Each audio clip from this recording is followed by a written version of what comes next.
Welcome to part 6 of the research paper coming out of Stellenbosch University. The impact of stigma on the individuals. Stigma affects individuals with mental health disorders emotionally, psychologically, and materially.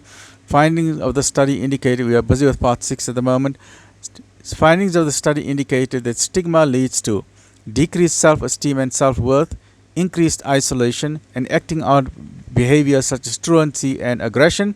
Thus, interaction between social isolation and stigma seems to be bidirectional in as much as experiences of stigma may lead people to isolate others who are different, and conversely, stigmatized people may isolate themselves for fear of being discriminated against. What are the impact of stigma on the family? Findings of the study confirmed the literature that indicates that parents of children with ADHD are at an increased risk of depression. We're talking about the parents. Listen to the parents. Parents of children with ADHD are at an increased risk of depression, anxiety, and social isolation. These disorders have been attributed to challenging behavior of the child, which is compounded by stigma. Very, very sad situation. We need to be compassionate not only for the child, also for the mother, especially the mothers and the father and whoever is involved with that. Courtesy stigma, when an individual is mistreated because of their relationship with a stigmatized person, and affiliate stigma, when individuals perceive and internalize courtesy stigma, clearly affected families in the study. These stigmas have an impact on the family's day-to-day living. They also contribute to emotional hardship for the parents.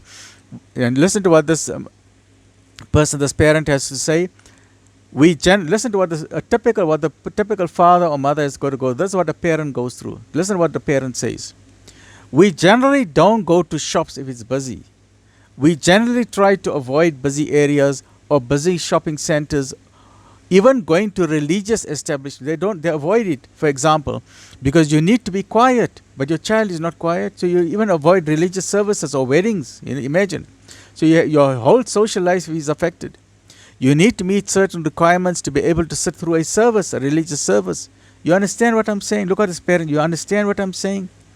And that is why we tend to just rather stay at our home and rather go to at particular times to the shop so that we can avoid people looking at us in a certain way. Stigma, so sad.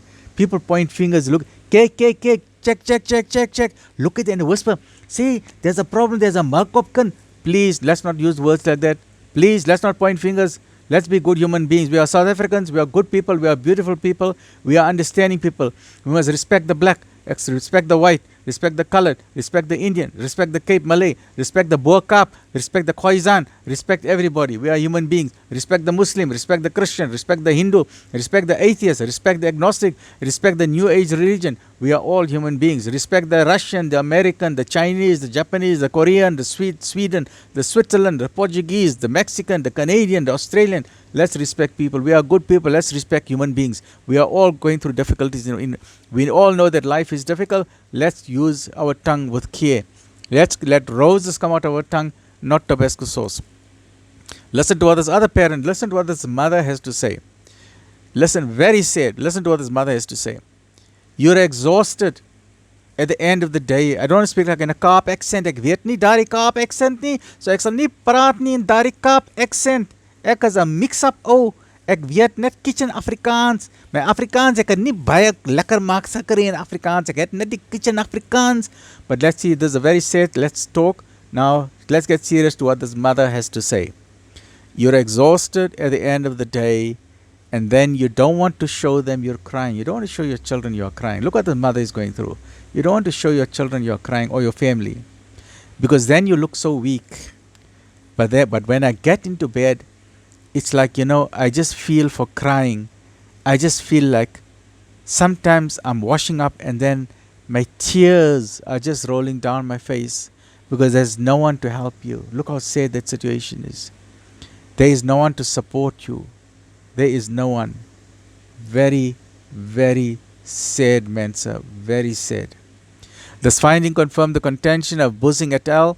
That while the entire family may be affected by courtesy stigma, excuse me, it is usually the mothers That's why I say women always suffer more in life. I've written a book on that. It is usually the mothers who carry the main responsibility of caring for the child with ADHD and are thus more strongly affected by the stigma as well as a condition called mother blame. This was echoed by another. Look what this other participant in the research study has to say. This is from a mother also. A female has written this. They don't say it's a parent. I thought it was a teacher. No, this is also a mother. This is what this mother has to say. It'll affect the whole family. If you look at it in that way, it'll affect the entire family. Maybe not the father so much, but definitely yes, the mother is affected 100%. The mother will feel bad. It will, like I said just now, it'll affect the child and it'll affect the parents also. For the stigmas that is in the community because of the name calling and stuff like that, maybe not the father so much. You see what I'm saying? But in rural communities, it'll affect the mother. She'll feel bad for her child also. End of quotation. Very, very sad stories. Let's share knowledge about this. October is ADHD Awareness Month. Let's remove the toxin from our brain. Let's have an understanding about ADHD. And the best way to remove the stigma is by sharing knowledge. Thank you to the research department at Stellenbosch University for this fabulous research and for giving and for providing this information for free. I love it when people give free information because then we are birds of a feather. We flock together. Stay well, man. So look after yourself. Alhamdulillah.